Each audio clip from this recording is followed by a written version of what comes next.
tension না তো light দিয়ে আসি না সেটা এখন যে তুই টেনশন করতে পারি না ঝামেলা হচ্ছে পারি না নিচে নাম্বার থেকে সবাই নিচে নাম্বার থেকে সবাই নিজের নাম্বার থাকে এর মতো অবস্থা আমার অবস্থা এখন সবার থেকে খারাপ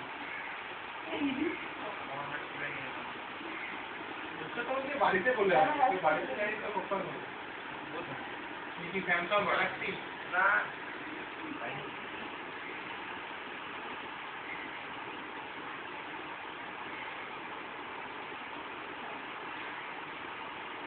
খারাপ তুমি সত্তর স্যারকে ফোনে যোগাযোগ করবে আর নাহলে দেখা করো সামনাসামনি যত তাড়াতাড়ি সম্ভব